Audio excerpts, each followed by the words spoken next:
اسرائیل کو تسلیم کرنے کا کتنا دباؤ ہے آپ پہ؟ دیکھیں، دباؤ تو اس لیے ہے کہ اسرائیل کا بہت بڑا اس وقت ان کا امپیکٹ امریکہ کے اوپر ہے. امریکہ کی جو مڈل ایسٹ پالیسی ہے وہ بڑا، اور ٹرمپ کے دور میں تو بہت زیادہ اسرائیل کا اثر تھا.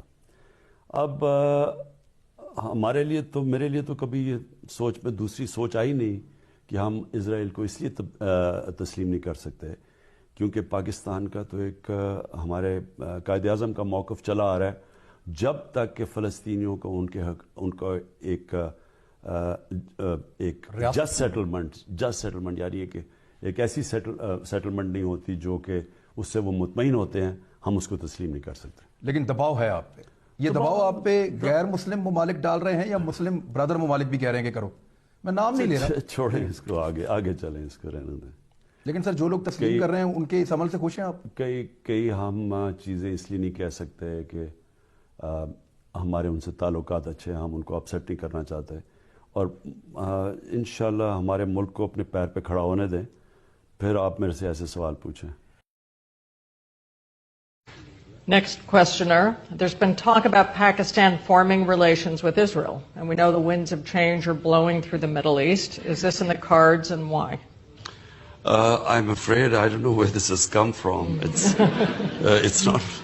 Pakistan has a very straightforward position, and it was a founder of Pakistan, Quaid-e-Azam Muhammad Ali Jinnah, who was very clear that, there has to be a just settlement, a homeland for Palestinians before Pakistan can recognize Israel.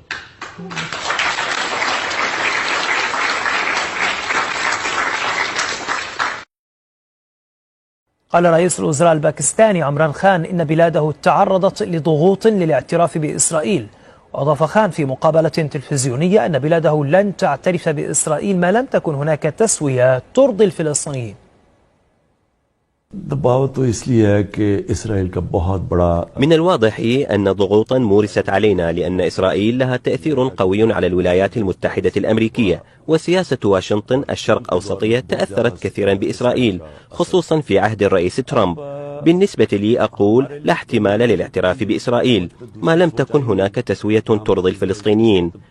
ثمة أمور أخرى تتعلق بالدول التي اعترفت بها، لا نستطيع في هذه المرحلة قول أي شيء لأنها صديقة لنا ولا نريد الإساءة لها.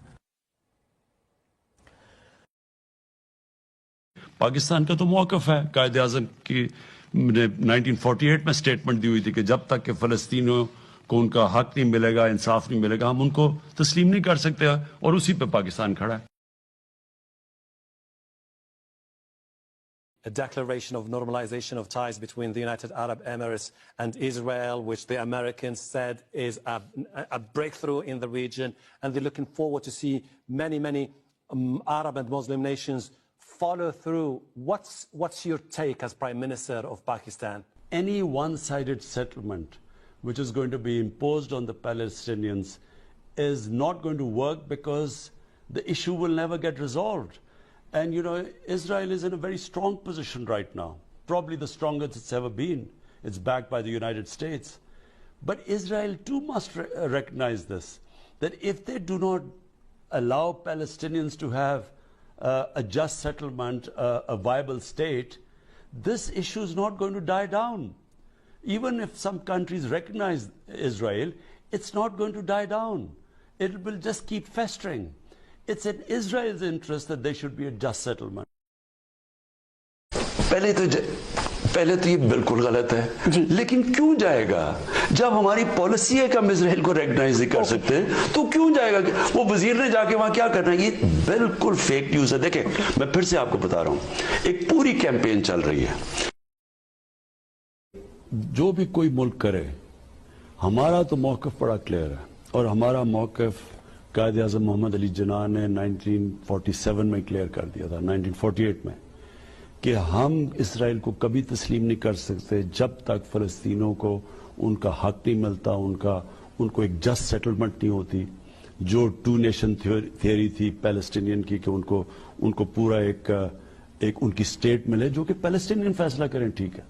جب تک وہ نہیں ہوتا، اگر ہم وہ تسلیم کر لیتے ہیں تو ہمیں پھر کشمیر کا بھی ہمیں ایگزیکٹلی سچویشن کشمیر کا ہے تو ہمیں وہ بھی گیو اپ کرنا چاہنا چاہیے. تو اس لیے پاکستان نہیں تسلیم کر سکتا اسرائیل کو. Palestine remains a festering wound. A just and lasting settlement is indispensable for the Middle East and actually the world. Illegal annexations of Palestinian territory, the building of illegal settlements, and the imposition of inhuman living conditions on the Palestinian people, especially in Gaza, cannot bring peace to a troubled region. Pakistan continues to support a two-state solution in line with the UN General Assembly and Security Council resolutions within the international agreed parameters, and they are pre-1967 borders and Al-Quds, Al-Sharif as the capital of a united, contiguous and independent Palestinian state. تو جناب جاتے جاتے یہی بات کہ عمران خان صاحب کا یہ اہم ترین بیان سامنے آ گیا خطے میں جو ایک بلکہ پوری دنیا میں نئی صورتحال ڈیولپ ہوئی ہے یو اے ای کے اسرائیل کے ساتھ معاہدے کے بعد، جس کے بعد اسرائیل نے کہا ہے کہ ہم امید کرتے ہیں کہ بحرین اور عمان بھی اس کی پیروی کریں گے. وزیر اعظم پاکستان عمران خان صاحب نے بیان دیا کہ پاکستان اسرائیل کو تسلیم نہیں کر سکتا، میرا ضمیر کبھی اس پہ مجھے اجازت نہیں دے گا، اور فلسطین کے معاملے میں ہم نے اللہ کو جواب دینا ہے. تو گورنمنٹ پاکستان کا یہ پہلا، کیونکہ اس سے پہلے جو اعلامیہ آیا تھا اس میں بہرحال ایک محتاط رد عمل تھا، لیکن عمران خان صاحب پاکستان کے وزیر اعظم صاحب اسرائیل کے حوالے سے یہ پہلا اسٹیٹمنٹ آ گیا ہے پاکستان کا، جس میں انہوں نے کہا ہے کہ پاکستان اسرائیل کو کبھی تسلیم نہیں کر سکتا.